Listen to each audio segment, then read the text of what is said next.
et bienvenue au 7e tuto Espoir. Ce tuto permettra de comprendre la démarche d'amélioration continue, appelée également DAC chez Espoir. Nous verrons ce qu'est la DAC, les différents temps et modalités nécessaires à sa bonne conduite, comme les formations, groupes de travail ou encore actions mises en place. Pour commencer, il est important de rappeler que la démarche d'amélioration continue sert avant tout à améliorer la qualité de nos accompagnements éducatifs.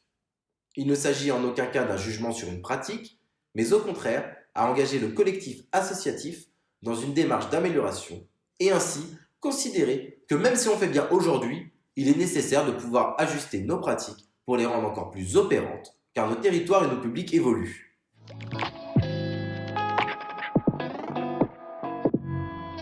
Alors pourquoi cette démarche? La démarche d'amélioration est mise en place avec la réforme de l'évaluation entamée en juillet 2019.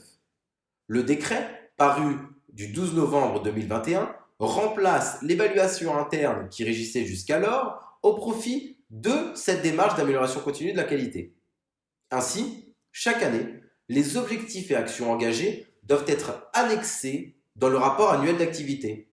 En parallèle, l'évaluation externe est réalisée tous les 5 ans par un organisme externe accrédité d'une part par le COFRAC, qui est le Comité français d'accréditation, puis est habilité par la HAS, qui est la Haute Autorité de Santé. La démarche d'amélioration continue repose sur un nouveau référentiel unique qui contient 9 thématiques.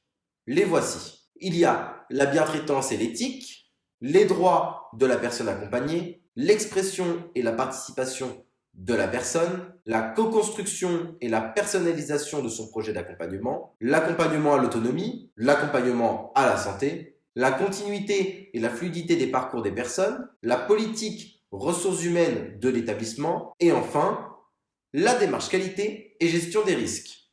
Comme vous pouvez le constater, l'objectif est donc bien de réfléchir principalement à la prise en charge des usagers. Néanmoins, l'association souhaite une mise en place qualitative. Il s'agira donc de se projeter et de construire ensemble à travers 4 phases.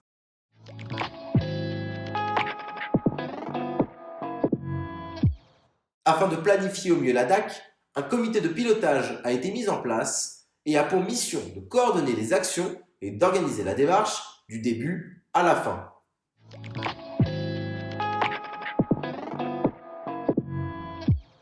Afin de rechercher au mieux l'adhésion et développer la compréhension, l'association s'est adjointe les services d'un cabinet de formation afin d'accompagner une partie de nos équipes dans cette démarche.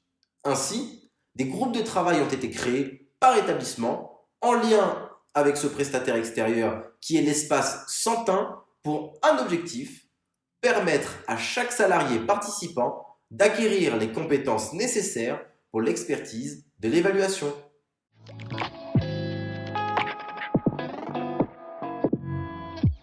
Pour déployer la démarche, il s'agira d'associer d'une part les formations menées et d'autre part l'outil de diagnostic qui est le référentiel unique.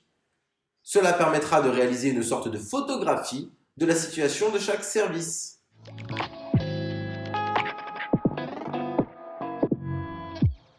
La synthèse, c'est la conclusion du diagnostic mené qui permettra la mise en place d'un plan d'action afin d'ajuster d'une part les prestations et d'autre part nos pratiques. Un guide de la démarche d'amélioration continue de la qualité sera bientôt disponible et distribué à chaque salarié, permettant une compréhension exhaustive de cette action. La démarche d'amélioration continue, ou DAC, est donc une priorité associative, car l'accompagnement des enfants et des familles est notre priorité. Je tiens à remercier Philippe Meunier, responsable du développement de l'association, qui a permis la réalisation de ce tuto. N'hésitez pas à vous abonner à la chaîne de l'association pour suivre l'ensemble des vidéos mises en ligne ou encore aller sur le site www.espoir-cfdj.fr.